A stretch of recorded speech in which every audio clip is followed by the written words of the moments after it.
রমজান মাস গোনা মাফের মাস, গোনাগুলোকে find out করে মাফ নিতে হবে। আল্লাহ পাক তৌফিক দান করুন। রমজানে বেশি বেশি দান সাদাকা করবেন সাধ্যমতো, এবং মানুষকে ইফতার করাবেন, বেশি বেশি ইফতার করাবেন। প্রত্যেকটা দিন মসজিদে ইফতার হবে। আমরা এলাকার মানুষ মসজিদে ইফতার দিব। যারা মিসকিন আছে, দরিদ্র আছে, সবাই মসজিদে আসবে, আমরাও বসবো, সবাই মিলে বসে একসাথে, ধনী গরিব সবাই মিলে একসাথে ইফতার। এরকম সাম্য অন্য ধর্ম দেখাতে পারবে? এটা দেখবেন বারাকা হবে। একই বড় প্লেটে খাবেন, দেখবেন বারাকা হবে ইনশাআল্লাহ। 5 ওয়াক্ত নামাজ রমাদান মাসে জামাতে পড়বেন। যুবকরা পারা যাবে ইনশাআল্লাহ।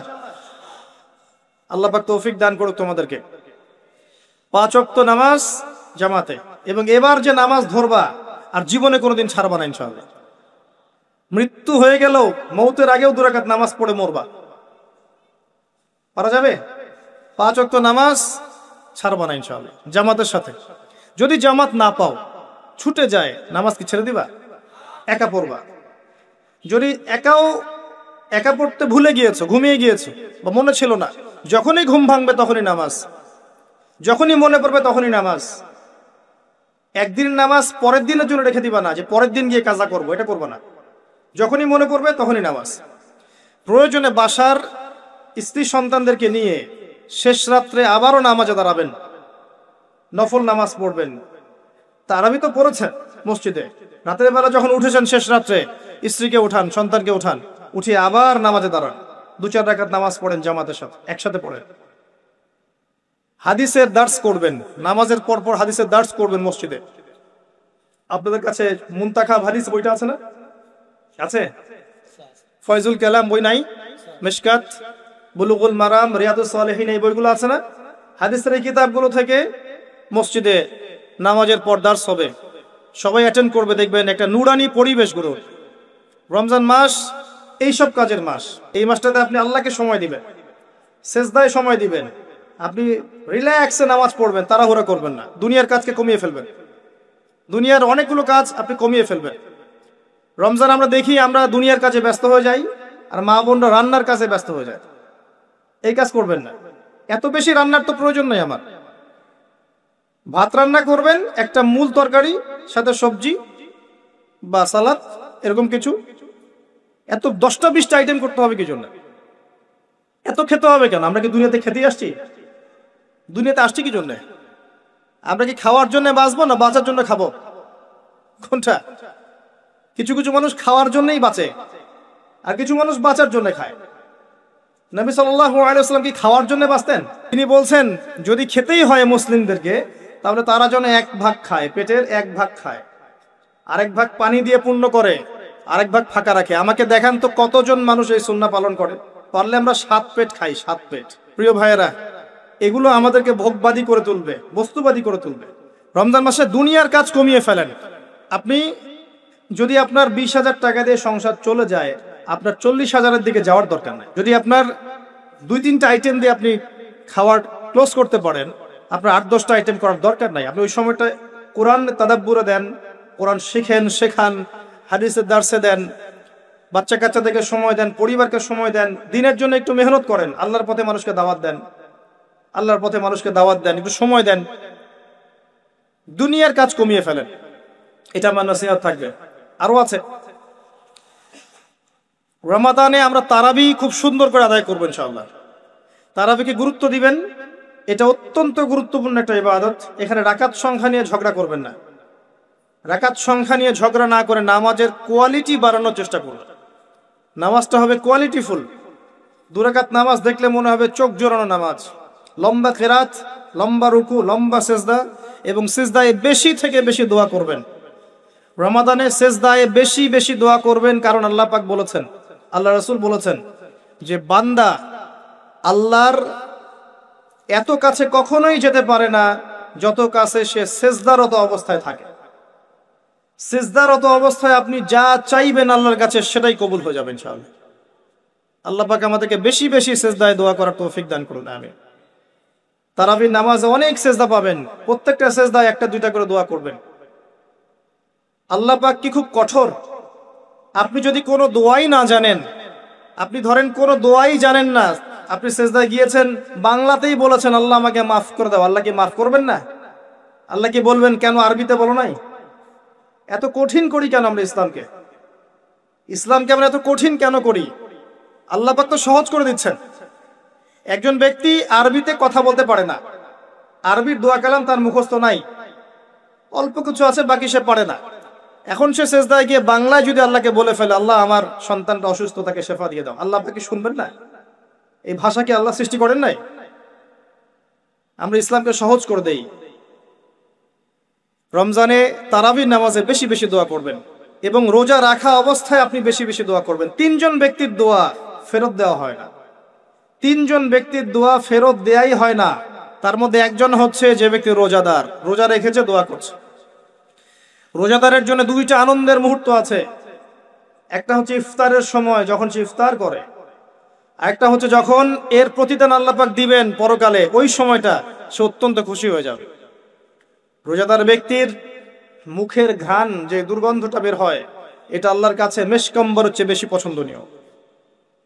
রোজা অবস্থায় বেশি বেশি দোয়া করবেন, নিজের জন্যে, পরিবারের জন্যে, সমাজের জন্যে, রাষ্ট্রের জন্যে, আমাদের মুসলিম উম্মার জন্যে, সবার জন্য দোয়া করবেন। দোয়াকে সংকীর্ণ করবেন না, সবার জন্য দোয়া করবেন। যখন আপনি অন্য মুসলিম ভাইয়ের জন্য দোয়া করবেন, তখন আপনার মাথার কাছে একজন ফেরেশতা আসবেন, এসে বলবেন তোমার জন্যও তাই হোক, তুমি যার জন্য দোয়া করছো। সুবহানাল্লাহ। আপনি দোয়া করেন যে আল্লাহ আবু তোয়া ভাইকে তুমি দীর্ঘনেক হায়াত দিও, তাহলে দেখবেন আপনার মাথার কাছেই ফেরেশতা এসে বলবে যে তোমার জন্যও তাই হোক। এটা পলিটিক্স করলাম আপনাদের দোয়া পাওয়ার জন্য, তো এই দোয়া করবেন। আচ্ছা, আরো আছে। রমাদান মাসে আমাদের মা বোনদেরকে খাস পর্দায় রাখার চেষ্টা করেন, আর স্পেশালি নিজের যে ইনকাম, আপনার যে বেতন, এই বেতনের বড় অংশটা ওদের হাতে দিয়ে বলিয়েন না শেষ দশকে মার্কেটে যায় মার্কেটিং করে আস, এটা বলেন না। তাহলে শেষের দশকটা তারা নাপাক করে ফেলবে। শেষের দশকটা লাইলাতুল কদর পাওয়ার দশক, এই সময়টা ইতিকাফ করতে হয় মসজিদে, সুন্নত, যাতে করে আমরা লাইলাতুল কদর পেয়ে যাই। আর শেষের দশকে আপনি দেখবেন মুসলিমরা বেশি বেশি হাট বাজার করছে, মার্কেটিং করছে, ঈদের শপিং করতে হবে। এই শপিংটা আগে করা যেত না? এখন যদি আমার কাছে টাকা থাকে, আমি যদি একটা জুব্বা বানিয়ে রাখি বা একটা বোরখা কিনে রাখি, বাচ্চাদের কিছু কাপড় কিনে রাখি, এটা তার ঈদের দিন পড়বে, হকাদে হবে না? করা যাবে না? ওই আগের রাতেই কিনতে হবে। দেখবেন আগের রাতে সারা এলাকায় গান বাজনা হচ্ছে, হোটেলে হোটেলে গান বাজছে, চায়ের দোকানে গান বাজছে, মনে হচ্ছে যেন শয়তান নাজিল হলো। আবার শয়তানকে বেঁধে রাখা হয়েছিল, এবার শয়তান খোলা, শয়তান পৃথিবীতে বিচরণ করছে। প্রত্যেকটা দোকানে দোকানে শয়তান, গান বাজতেছে। ঢাকা শহরের রাস্তাঘাটে গিয়ে দেখবেন কি একটা অবস্থা, গান বাজতেছে, ডিজে পার্টি হচ্ছে, বোমা ফাটাচ্ছে, বোমা মানে চকলেট বোমা, পটকা পটকা এগুলো ফাটাচ্ছে, হই হুল্লা করছে, নাচ গান করছে, ছেলে মেয়ে একসাথে হই হুল্লা করছে, কি একটা মজা। এদের জন্য ঈদের আনন্দ। সারা মাস নামাজ পড়ে নাই, রোজাও ঠিকঠাক মতো রাখে নাই, দান সদকা করেনি, তারাবি পড়ে নাই, তাজকিয়ার কোনো খবর নাই, এদের জন্য কি ঈদের আনন্দ? কাদের জন্য? আল্লাহ পাক বলছেন কদ আফলাহা মান যাক্কাহা, সেই ব্যক্তির জন্য ঈদের আনন্দ। কদ আফলাহা মান যাক্কাহা, সে সফল হলো যে তাজকিয়া অর্জন করতে পেরেছে। কদ আফলাহা মান তাযাক্কা ওয়া যাকারা ইসমা রাব্বিহি ফাসাল্লা, এবং রবের নাম উচ্চারণ করতে করতে সালাত আদায় করতে ঈদগাহের মাঠে গিয়েছে। আল্লাহু আকবার, আল্লাহু আকবার, লা ইলাহা ইল্লাল্লাহ, ওয়াল্লাহু আকবার, আল্লাহু আকবার, ওয়ালিল্লাহিল হামদ, এটা পড়তে পড়তে ঈদগাহের মাঠে গিয়েছে। এর জন্য ঈদের আনন্দ। তো আমরা এই বিষয়গুলোতে একটু বেশি খেয়াল রাখার চেষ্টা করবো ইনশাআল্লাহ। আল্লাহ পাক আমাদের সবাইকে ইফেক্টিভ রমাদান পালন করার তৌফিক দান করুন, রমাদান মাসকে কোরআনময় করুন, আল্লাহুম্মা আমিন। আমি আরেকটা অংশে গিয়ে কিছু নসিহত করে শেষ করবো ইনশাআল্লাহ তাআলা, আমাদের হাতে এখনো কিছু সময় আছে। রমজান মাস কোরআনময় মাস, এই কোরআনময় মাসে আপনি কিভাবে কোরআন চর্চা করবেন আমি একটা এক্সাম্পল দিচ্ছি খালি। মনে করেন আপনি আল কোরআন বিশুদ্ধ করে তেলাওয়াত করতে জানেন না, আপনার জন্য এই মাসের টার্গেট হচ্ছে আপনি এই মাসে কোরআন তেলাওয়াত করা শিখবেন, এতটুকু। মনে করেন আপনি কোরআন তেলাওয়াত করতে জানেন, আপনার জন্য টার্গেট হচ্ছে এই মাসে আপনি পুরো কোরআন একবার খতম দিবেন, প্রত্যেকদিন 1 পারা করে পড়বেন। মনে করেন আপনি কোরআনের হাফেজ, তাহলে আপনার টার্গেট হচ্ছে এই মাসে আপনি আল কোরআন শুরু থেকে শেষ পর্যন্ত হিফজটা চর্চা করবেন। এক একজনের দায়িত্ব এক এক রকম। মনে করেন আপনি কোরআনে হাফেজ, আরবি ভাষা বোঝেন, মাশাআল্লাহ, আরবি ব্যাকরণ বোঝেন, কোরআন তিলাওয়াত করতে জানেন, আলহামদুলিল্লাহ। এখন এই মাসে আপনার দায়িত্ব হচ্ছে আপনি কোরআন এর ভিতরে ঢুকবেন, ঢুকে অর্থগুলো গবেষণা করবেন। এক এক মানুষের সেকশন এক এক রকম, এবং যারা স্কলার, বিজ্ঞ আলেম, তারা কোরআন থেকে গবেষণা করে এই মাসে নতুন নতুন দার্স মানুষকে দিবে, কোরআন মানুষকে শেখাবে। কি রকম করে? ফর এক্সাম্পল, মনে করেন আপনি কোরআন খুলেছেন, এখানে একটা সূরা বের হলো, সূরাতুল লুকমান। কি নাম? সূরা লুকমান। আপনি পড়া শুরু করলেন। সূরা লুকমান মাক্কি সূরা না মাদানী সূরা? সূরা লুকমানের আয়াত সংখ্যা কত? সূরা লুকমানের মেইন পয়েন্টস গুলো কি কি? তাফসীর আপনার বাসায় থাকবে, যেটা আপনি বেশি পছন্দ করেন, মারিফুল কোরআন হোক, ইবনে কাসির হোক বা জালালাইন হোক, যেটা আপনার কাছে বেস্ট মনে হয় খুলবেন, নোট আউট করবেন, খাতা নেবেন, খাতা কলম নেবেন, সূরা লুকমান মাক্কি সূরা না মাদানী সূরা লিখবেন, আয়াত সংখ্যা কত, রুকু সংখ্যা কত, এই সূরার মূল পয়েন্টস গুলো কি কি। আয়াত নাম্বার 1 কি বলেছেন আল্লাহ পাক? আপনি পড়ছেন, লিখছেন, পড়ছেন, লিখছেন। আমি একটা এক্সাম্পল দিচ্ছি, আমি আপনাকে শেখাচ্ছি কিভাবে আপনি স্টাডি করতে পারেন। মনে করেন আপনি চলে আসলেন 12 নম্বর আয়াতে, এসে দেখলেন আল্লাহ পাক বলছেন, একটা প্রসঙ্গে বলছেন, ওয়ালাকাদ আতাইনা লুকমানাল হিকমা আনিশকুর লিল্লাহ ওয়া মান ইয়াশকুর ফাইন্নামা ইয়াশকুরু লিনাফসিহি ওয়া মান কাফারা ফাইন্নাল্লাহা গনিয়্যুন হামিদ। একটা আয়াত, 12 নম্বর আয়াত। এবার আপনি এখানে দেখছেন ওয়ালাকাদ আতাইনা লুকমানাল হিকমা, আল্লাহ পাক বলছেন নিশ্চয়ই আমি লোকমানকে হিকমত দিয়েছি, প্রজ্ঞা দিয়েছি। আপনার পয়েন্ট কি? লোকমান কে? 2 নম্বর পয়েন্ট, হিকমা, প্রজ্ঞা কি? বুঝতে পারছেন কিভাবে স্টাডি করবেন? লোকমান কে? ওয়ালাকাদ আতাইনা লুকমানাল হিকমা, আমি লোকমান আলাইহিস সালামকে হিকমা দিয়েছি। অনেকে বলেন তিনি নবী ছিলেন, আবার অনেকে বলেন তিনি নবী ছিলেন না, তিনি একজন আল্লাহর ওলি ছিলেন। প্রসঙ্গ যেটাই হোক, আল্লাহ বলছেন তাকে আমি হিকমা দিয়েছি, প্রজ্ঞা দিয়েছি। হিকমা কি জিনিস? হিকমা কি? দূরদর্শিতা, প্রজ্ঞা, বিচক্ষণতা, প্রচন্ড গভীর জ্ঞান দিয়েছি। ওই যে খিদির আলাইহিস সালামের মতো দূরদর্শিতা সম্পন্ন। নৌকা ফুটা করছি কেন? পিছনে জলদস্যু আছে তাই। বাচ্চাকে হত্যা করছি কেন? এই বাচ্চা বড় হলে কাফের হয়ে যাবে, এই জন্যে।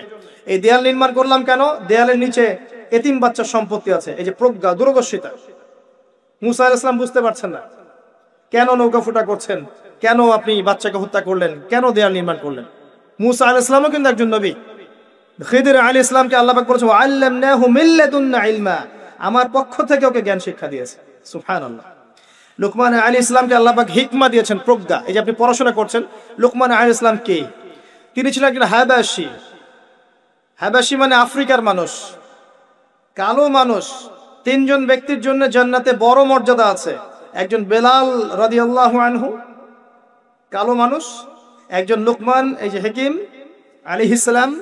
আর একজন হচ্ছেন বাদশা নাজাশী, আবিসিনিয়ার বাদশা। এই 3 জনের জন্য জান্নাতে বড় মর্যাদা আছে। লুকমান আলাইহিস সালাম আফ্রিকার একজন মানুষ, ইথিওপিয়া, ইরিট্রিয়ার মানুষ, একজন বিজ্ঞ মানুষ। নবী ছিলেন না বলেই বেশি কথা এসেছে। আর তাকে আল্লাহ পাক প্রজ্ঞা দিয়েছিলেন। প্রজ্ঞা মানে হিকমা। এরপর আল্লাহ কি বলেছেন? আনিশকুরুল্লাহ, তুমি আমার শুকরিয়া আদায় করো। একজন প্রজ্ঞাবান মানুষের দায়িত্ব আল্লাহ শুকরিয়া আদায় করা। আল্লাহ অন্য সূরায় বলেছেন লাইন শাকারতুম লাযাযিদান্নাকুম, তোমরা আমার শুকরিয়া আদায় করলে আমি নিয়ামত কি করব? বাড়িয়ে দিব। ওয়ালাইন কাফারতুম ইন্না আযাবি লাশাদীদ, কুফরি করলে জেনে রাখো আমার আযাব বড় কঠিন। একটা আয়াত থেকে আপনি অনেকগুলো মেসেজ পাচ্ছেন। লুকমান আলাইহিস সালাম কে ছিলেন, তাকে আল্লাহ পাক কি দিয়েছিলেন, তিনি কোথাকার মানুষ ছিলেন, তাকে আল্লাহ কি বলেছেন? শুকরিয়া আদায় করতে বলেছেন। আমিও শুকরিয়া আদায় করবো ইনশাআল্লাহ, বলবো আলহামদুলিল্লাহ। এবং আল্লাহ বলছেন যে ব্যক্তি শুকরিয়া আদায় করে সে নিজের জন্যই করে, কেউ যদি কুফরি করে আল্লাহর কিচ্ছু যায় আসে না। একটা শিক্ষা পেলেন। এভাবে আয়াত বাই আয়াত স্টাডি করবেন। তারপরে সামনে যান। লুকমান আলাইহিস সালাম বলছেন, একটু অপেক্ষা করে আমি শেষ করছি। লুকমান আলাইহিস সালাম বলছেন ওয়াইজ ক্বালা লুকমানু লিবনিহি, যখন লুকমান আলাইহিস সালাম তার সন্তানকে বলছেন, কি বলছেন? ইয়া বুনাই, হে আমার সন্তান। আমরাও তো বাচ্চাদেরকে অনেক কথা বলি না? বাবা জীবনে বড় হতে হবে, বাবা জীবনে প্রতিষ্ঠিত হতে হবে, বাবা বুড়ো বয়সে আমাকে দেখতে হবে, তাই না? বাবা একটা বাড়ি করতে হবে, একটা গাড়ি করতে হবে, নিজের পায়ে দাঁড়াতে হবে। আমরা বাচ্চাকে কি বলি? এগুলো বলি না? বাবা স্কুলে যেতে হবে, পড়াশোনা করে নিজের পায়ে দাঁড়াতে হবে, এগুলো বলি না? লুকমান আলাইহিস সালামকে আল্লাহ পাক বলছেন বিজ্ঞ প্রজ্ঞাবান মানুষ, তিনি কি বলছেন? আল্লাহর ওলি তিনি কি বলছেন? তিনি বলছেন ইয়া বুনাই, হে আমার সন্তান, লা তুশরিক বিল্লাহ, তুমি আল্লাহর সাথে শিরক করো না বাবা। ইন্না শিরকা লা যুলমুন আযীম, নিশ্চয় শিরক হচ্ছে বড় জুলুম। সন্তানকে কি শেখাবেন? এখান থেকে শেখেন শিরক কি, শিরক কত প্রকার, কি কি আপনাকে পড়তে হবে এখন। 3 প্রকার। কয় প্রকার? 3 প্রকার। বিশ্বাসে শিরক হয়, কথায় শিরক হয়, কাজে শিরক হয়। সহজ কথা, যেমন আল্লাহ ছাড়া অন্য কোন ইলাহ আছে মনে করলে শিরক, আল্লাহ ছাড়া অন্য কাউকে সেজদা করলে শিরক, আল্লাহ ছাড়া অন্য কারো কাছে দোয়া করলে শিরক, আল্লাহ ছাড়া অন্য কারো বিধানকে আল্লাহর বিধানের মর্যাদা দিলে শিরক, তাকদীরকে অস্বীকার করলে শিরক, আল্লাহর হালালকে হারাম করলে শিরক, আল্লাহর হারামকে হালাল করে নিলে শিরক, আল্লাহ ছাড়া অন্য কারো নামে নজর মানত করলে শিরক হয়, আল্লাহ ছাড়া অন্য কারো নামে কসম করলে শিরক হয়, আল্লাহ ছাড়া অন্য কারো নামে জবাই করলে শিরক হয়, আল্লাহকে অস্বীকার করলে শিরক হয়, বিগ ব্যাং থেকেই মহাবিশ্ব সৃষ্টি হয়েছে এরকম আকীদা পোষণ করলে শিরক হয়। কত শিরক হয়, শিরকের কত ক্যাটাগরিজ আছে পড়েন। সন্তানকে বলছেন শিরক করো না বাবা, শিরক সবচেয়ে বড় জুলুম, যত জুলুম আছে পৃথিবীতে সবচেয়ে বড় জুলুম শিরক। আবার সামনে যান, এই যে মেসেজ পাচ্ছেন লিখেন, খাতার মধ্যে লিখেন এগুলা। তারপরে সামনে যান, পরের আয়াতে যান, তিনি বলছেন ইয়া বুনাই লা তুশরিক বিল্লাহ ইন্না শিরকা লা যুলমুন আযীম ওয়া ওয়াসাইনাল ইনসানা বিওয়ালিদাইহি হুসনা। নিজের পিতামাতার সাথে ভালো আচরণ করো, নিজের পিতামাতার সাথে ভালো ব্যবহার করো, পিতামাতাকে বৃদ্ধাশ্রমে রেখে এসো না, পিতামাতার সাথে ভালো আচরণ করো। যে ব্যক্তি পিতামাতাকে পেয়েছে তাদের সেবা যত্ন করে জান্নাত লাভ করতে পারে নাই, নবী সাল্লাল্লাহু আলাইহি ওয়াসাল্লাম বলেছেন এই ব্যক্তির জন্য ধ্বংস, লানত। নিজের পিতামাতার সাথে ভালো আচরণ করো। ওয়া ওয়াসাইনাল ইনসানা বিওয়ালিদাইহি হুসনা। কি করেছেন তারা আমার জন্য? হামালাতহু উম্মুহু ওয়াহনান আলা ওয়াহন, তার মা তাকে কষ্টের পর কষ্ট সহ্য করে গর্ভধারণ করেছে। একটা দিন গর্ভধারণের কষ্টকে আমরা শোধ করতে পারবো? কেউ পারবে? পিঠের চামড়া তুলে পাপোশ বানালে মায়ের ঋণ শোধ হবে?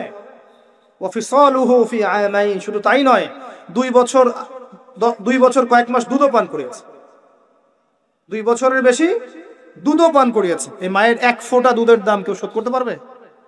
তখন আমার কোনো বোধ শক্তি ছিল? খালি কাঁদতাম ক্ষুধা লাগলে, মা বুঝে ফেলতো যে আমার ক্ষুধা লেগেছে। মায়ের মূল্য কে দিবে? যাদের মা নাই তারা জানে মায়ের মর্যাদা কেমন, তাই না? যাদের মা নাই তারা জানে মা কি জিনিস। প্রিয় ভাইয়েরা, বাবা মার সাথে কখনো খারাপ ব্যবহার করতে যায় না। আপনাকে মারুক কাটুক যাই করুক, সম্পত্তি থেকে বঞ্চিত করলেও আপনি খারাপ ব্যবহার করতে যায় না। আর এখন শেষ জামানা চলছে, মানুষ বাপকে হত্যা করে, মানুষ মাকে হত্যা করে, দেখেন না? মানুষ ভাইকে হত্যা করে, বোনকে হত্যা করে, প্রতিবেশীকে হত্যা করে, ভাইকে হত্যা করে। আখিরুজ জামান। আর কোন সাইনের জন্য অপেক্ষা করছেন? আর কোন নিদর্শনের জন্য অপেক্ষা করছেন? ওয়াফিসালুহু ফি আমাইন আনিশকুর লি ওয়া লিওয়ালিদাইকা ইলাইয়াল মাসির। আমার আল্লাহ বলছেন আমার শুকরিয়া আদায় করো, তোমার পিতামাতার শুকরিয়া আদায় করো, আর মনে রেখো আমার কাছেই ফিরে আসতে হবে। তবে জেনে রেখো তারপরের আয়াতে, এগুলো নোট করবেন, তারপরের আয়াতে লেখা আছে আল্লাহ পাক বলেছেন ওয়াইন জাহাদাকা আলা আন তুশরিকা বিমা লাইসা লাকা বিহি ইলম ফালা তুতিহুমা। তোমার এই পিতামাতাও যদি তোমাকে আমার সাথে শিরক করতে বলে তাহলে কোশ্চিন কালেও তাদের কথা শুনো না। এবার বুঝলে আল্লাহর মর্যাদা কোথায়, শিরক কি জিনিস। যদি এই পিতামাতাও তোমাকে শিরক করতে বলে তাদের কথা শুনো না। তবে ওয়াসাহিবহুমা ফিদ দুনিয়া মারুফা, এই দুনিয়াতে তাদের সাথে ভালো আচরণ করো, ভালো আচরণ হক আদায় করো, অমুসলিম হলেও হক আদায় করো। আনিশকুর লি ওয়া লিওয়ালিদাইকা ইলাইয়াল মাসির ওয়া ইন জাহাদাকা আলা আন তুশরিকা বিমা লাইসা লাকা বিহি ইলম ফালা তুতিহুমা ওয়াসাহিবহুমা ফিদ দুনিয়া মারুফা। আল্লাহ বলেন ওয়াত্তাবি' সাবিলা মান আনাবা ইলাই, যে রাস্তাটা আমার দিকে আসে, যেই পথ আমার পর্যন্ত পৌঁছায় সেই পথ ফলো করো। এটা কোন পথ? মুহাম্মদ সাল্লাল্লাহু আলাইহি ওয়াসাল্লামের পথ, তাই নয় কি? যে পথ আমার পর্যন্ত আসে সেই পথ অনুসরণ করো, সেটা হচ্ছে মুহাম্মদ সাল্লাল্লাহু আলাইহি ওয়াসাল্লামের তরিকা। এরপর আল্লাহ আরো বলেছেন আকিমিস সালাহ, হে আমার সন্তান, লুকমান আলাইহিস সালাম নসিহত করছেন, হে আমার সন্তান আকিমিস সালাহ, সালাত কায়েম করো। বাবা, আমরা বাচ্চাকে কি বলি? বাবা এই কার্টুন দেখো, বাবা চকলেট খাও, বাবা এই যে আমরা ছোট ছোট গাড়ি কিনে চালাও, মাঠে খেলো। কে বলছেন? লুকমান হাকিম, তিনি বলছেন আকিমিস সালাহ, সালাত কায়েম করো বাবা। ওয়া'মুর বিল মা'রুফ, এবং মানুষকে সৎ কাজের আদেশ করবে, ভালো ভালো কথা বলবে, নামাজ পড়তে বলবে, রোজা রাখতে বলবে, হজ যাকাতের কথা বলবে, ইসলামের সৌন্দর্যের কথা বলবে, মানুষকে ভালো ভালো কথা বলবে। একই সাথে ওয়ানহা আনিল মুনকার, এবং অসৎ কাজের নিষেধ করো। শুধু সুরসুরি মার্কা দাওয়াত দিও না মানুষকে, যেগুলো দাওয়াত দিলে কোনো সমস্যা নাই সেগুলোই বলে বেড়ায়ও না, অসৎ কাজের নিষেধও করো। শুধু বলো না নামাজই পড়তে হবে, এটাও বলো যে সুদ ছাড়তে হবে। শুধু বলো না রমজানে রোজা রাখতে, এটাও বলো যে ঘুষ ছাড়তে হবে। শুধু বলো না যে দান সাদাকা করেন, এটাও বলো যে জেনা করো না, মদ খেও না, দুর্নীতি করো না, আল্লাহর জমিন, আল্লাহর দিনটা প্রতিষ্ঠা করো। অসৎ কাজে নিষেধ করো। ওয়াসবির আলা মা আসাবাক, যখন অসৎ কাজে নিষেধ করবে তখন অনেক বাধা বিপত্তি আসবে, ওই সময় সবর করো। ওয়াসবির আলা মা আসাবাক, এরপর সবর করো, কারণ যখন তুমি সৎ কাজের আদেশ করবে তখন মানুষ তোমাকে কিছু বলবে না। যখন এর সাথে অসৎ কাজে নিষেধ শুরু করবে তখন তোমার উপর বাধা আসবে, জুলুম আসবে, নির্যাতন আসবে, শারীরিক নির্যাতন আসবে, মানসিক আসবে, পারিবারিক আসবে, সামাজিক আসবে, বহুত নির্যাতন আসবে।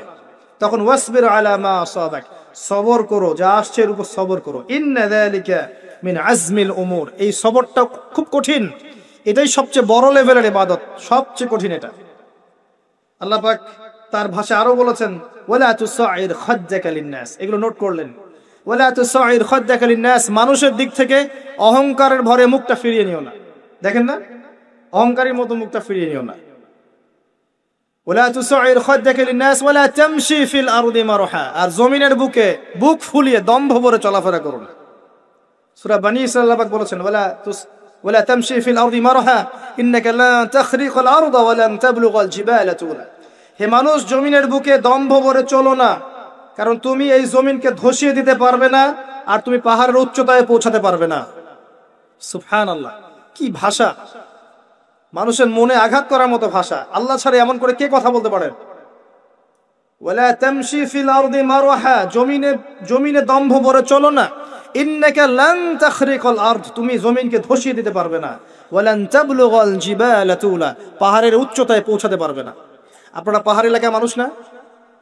উঠতে কত কষ্ট হয় না? তুমি পাহাড়ের উচ্চতায় পৌঁছাতে পারবে না।